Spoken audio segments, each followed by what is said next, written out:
In an earlier video, I discussed the art of screenwriting and the many stages involved. Today, I'd like to follow up on that more practically minded exploration with a discussion of what was, for me, the next step of the filmmaking process: storyboarding. Like screenwriting, the act of storyboarding is an integral part of realizing the vision that ultimately results in a finished film, and is an art unto itself. As before, I don't purport to be an expert on the subject, but am merely attempting to offer my thoughts and experiences as someone who has both lived and learned this particular craft, in creating boards for Forbidden Dish. With that disclaimer out of the way, let's get to it.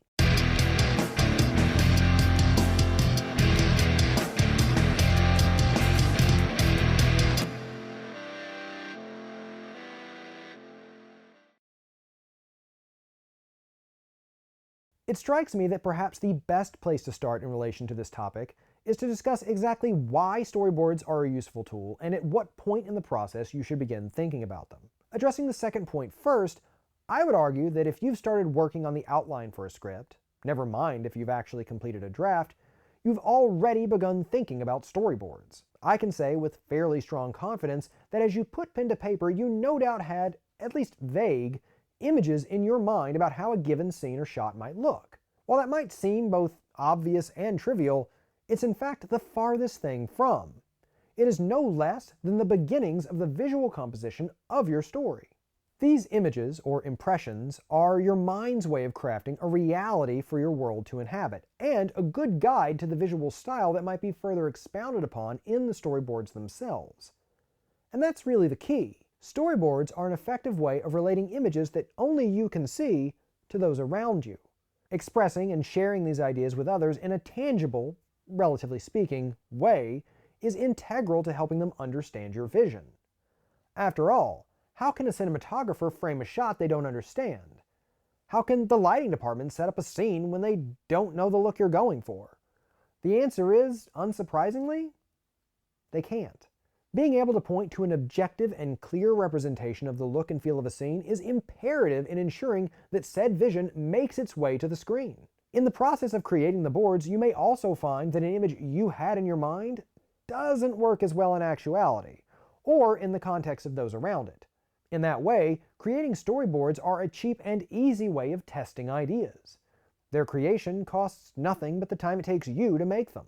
But more than merely giving shape to those ideas you already have, crafting storyboards can perhaps be more helpful in allowing you to breathe life into those scenes and shots for which such clear impressions have not yet been formed. I can't tell you how many scenes were just visual blank spaces, or at least only very vague impressions for me until I actually attempted to bring them to life.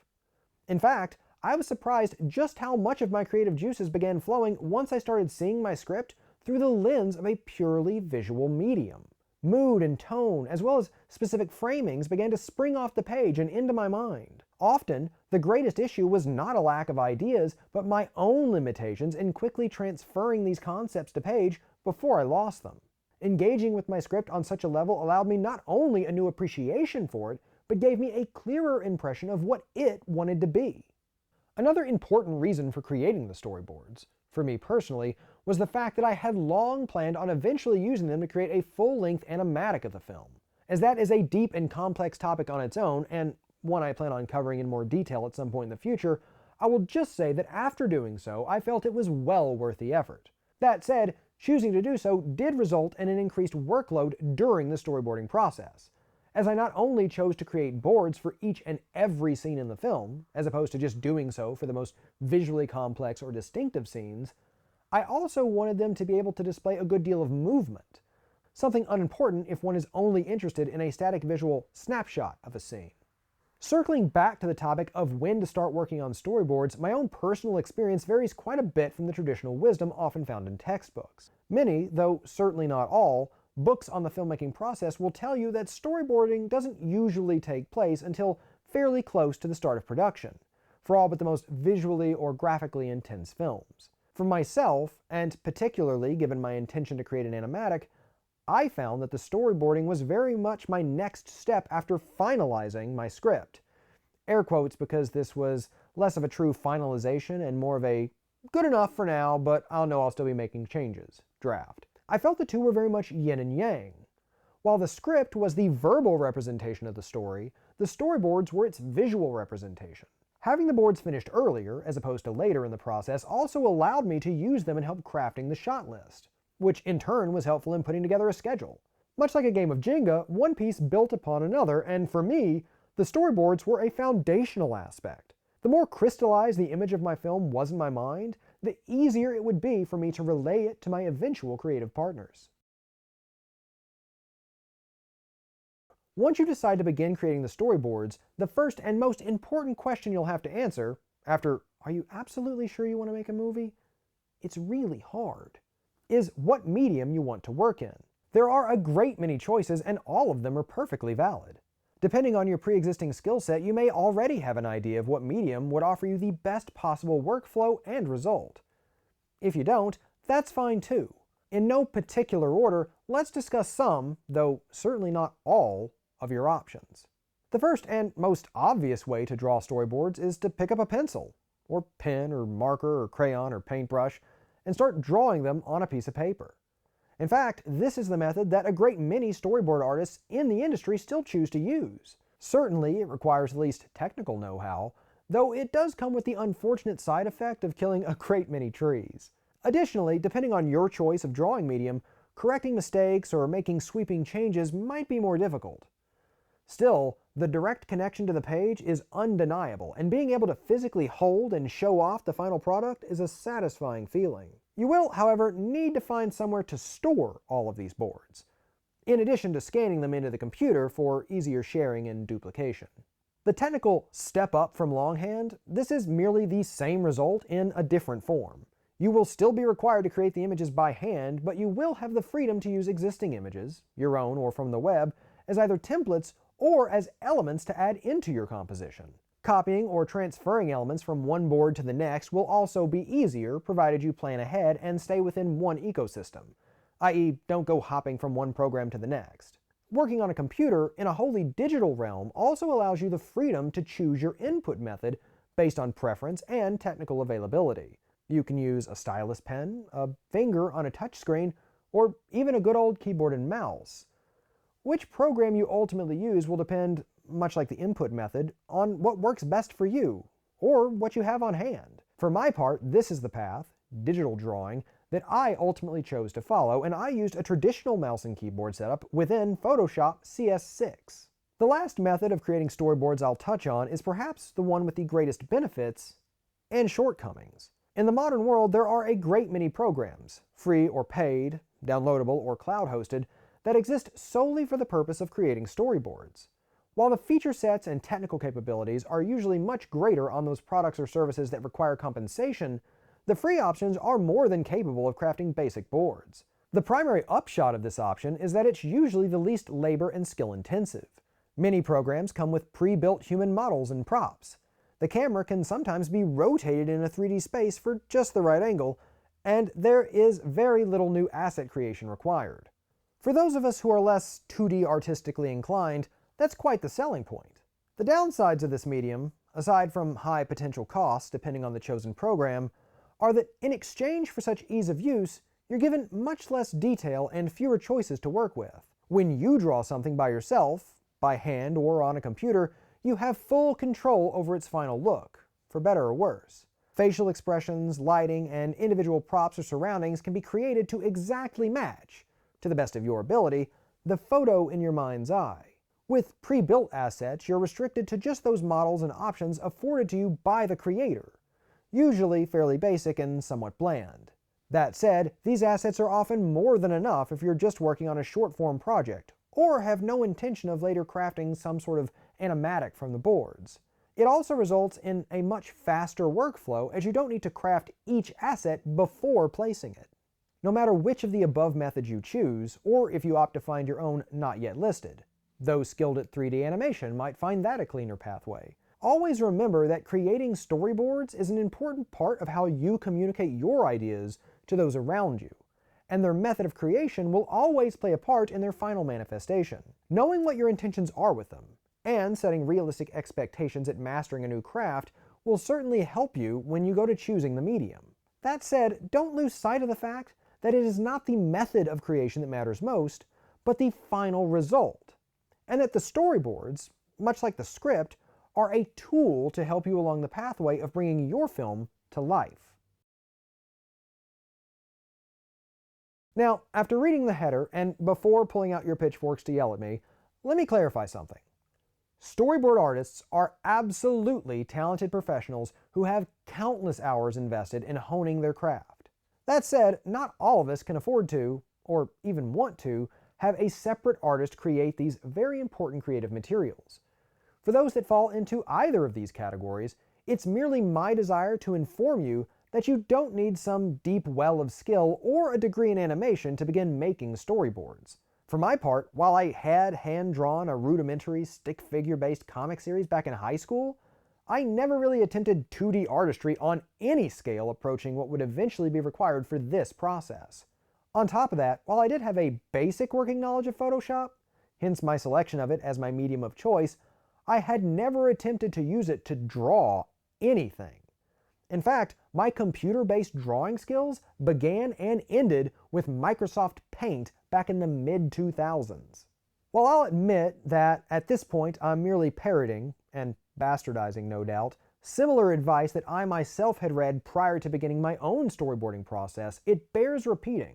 Storyboards are a tool for communicating your ideas to others and not necessarily a final work of art in themselves. If they are imperfect, or even objectively bad at being art, they're still a success as long as they serve their purpose. This knowledge, along with the safety of knowing that no one would ever see any of the work I didn't want them to, freed me to put ego aside and just jump head on into the fountain of creation. And really, that's the trick. Like many other parts of life, simply starting can be the hardest part. Having the courage to admit that it might not be perfect, and that that's okay, is a big part of growing as an artist. Additionally, you'll find that in the very act of doing, you'll begin to slowly improve, thus, bit by bit, alleviating some of your own fears about potential inadequacy. In this section, I hope to cover a bit of the boots-on-the-ground process of actually making the storyboards. As I can only speak from my own experience, much of the workflow will relate to hand-drawing boards digitally in Photoshop. That said, I imagine many of the same concepts can be translated for use in other methods. As mentioned above, the most important part of drawing storyboards is just beginning. Much like staring down a blank page at the onset of the writing stage, the enormity of scale regarding the pages just waiting to be filled with images can be stifling. It can also be freeing, realizing that you are only limited by your imagination, and the patience required to transpose it on screen is quite the liberating notion. With that in mind, I booted up Photoshop. I used CS6 because I already owned it, but newer, and I suppose even older versions should work just fine, and began a new document. At this point, as the images you're creating are supposed to be representative of what you ultimately hope to see on screen, it is important to know what aspect ratio you intend to shoot in. That way, you can be sure to make your artboard the same dimensions.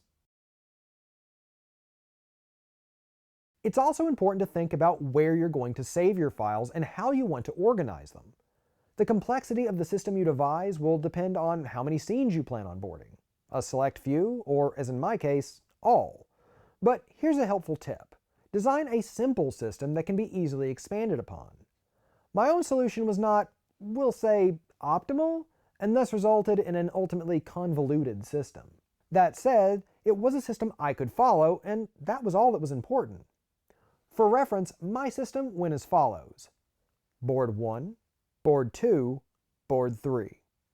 That was all fine until I started drawing alternate versions of existing boards, or going back to add new boards between old ones.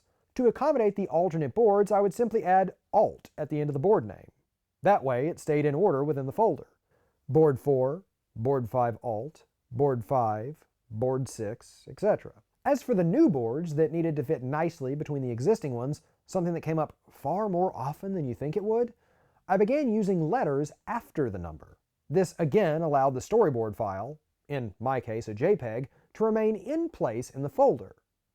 Board 7, board 7A, board 7B, board 8, etc. Sadly, as ingenious as this system was, Flaws soon began to become apparent. What if, for instance, you needed to insert yet another board between two existing inserted boards? Well, then I was forced to add yet another letter. Or, deeper in the hole still, go back to using numbers again. Board 7, Board 7A, Board 7AA, Board 7AA1, Board 7B, Board 8, etc. What if you then needed an alternate version of such a board, or even a second alternate? The results soon began to devolve.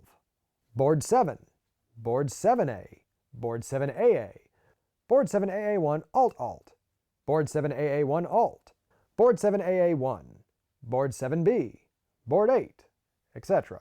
As you can see, the system, while workable, was far from the neat and orderly one I had initially envisioned. Still more convoluted, as the boards were merely labeled by their relation to those around them and not to the story itself, eventually lining them up to the scenes or a shot list was made somewhat more irksome. A better system would have likely accounted for scenes in a cleaner method, perhaps by beginning each label with a scene number. Scene 1, Board 1, Scene 1, Board 2, Scene 1, Board 2A, Scene 1, Board 3. This system also had the result of making the actual number of total storyboards very different from the number listed in the file name. For example, while I ultimately ended up with 6,590 individual storyboards, the file name of the last board was only 2069E. That's quite a difference. It's also worth noting that since I was animating in Photoshop and saving the final files as JPEGs, I wanted to make sure to save separate Photoshop files so that I could always go back and access the assets later. Now, while I could have used the exact same system as the one I chose for the boards themselves, one image per file, that seemed silly to me. Why not, I thought, create similar or related boards inside of one larger Photoshop document?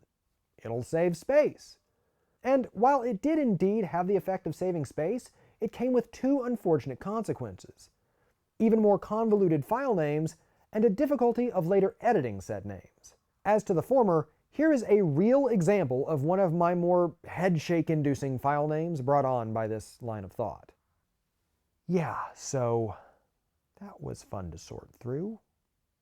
Additionally, imagine constantly needing to update that name as you add new boards to the end, or, God forbid, in between existing ones. As you can intuit, there was a lot of resaving under new names and deleting of old files. I'm pretty sure that at one point my entire recycle bin was just hundreds, if not thousands, of discarded versions of old Photoshop files. Still, live and learn. If there's one single thing about creating these storyboards in Photoshop that I wish I had realized sooner, it's this: make everything its own layer. While that might seem incredibly obvious in hindsight, or to those of you well versed with the application, it didn't occur to me quite as quickly as I'd like. As a result, if I wanted to copy a character model to a new panel or file, I would first need to painstakingly cut them out of the image, and in doing so now leave a gaping hole in the image.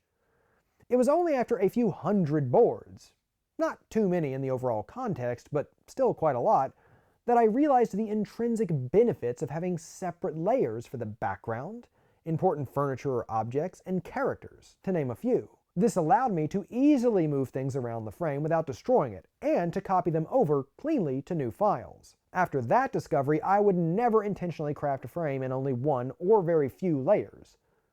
Which is not to say I never forgot. There was no worse feeling, other than perhaps a computer crash, than drawing a detailed scene and then realizing that you forgot to use layers. What a headache. Note, speaking of computer crashes or application crashes, while this should go without saying, I'll say it anyway. Save often. Like, all the time. Seriously. Depending on who you ask, and depending on your ultimate goals with the finished boards, including a background or crafting them in color may or may not be something you want to do.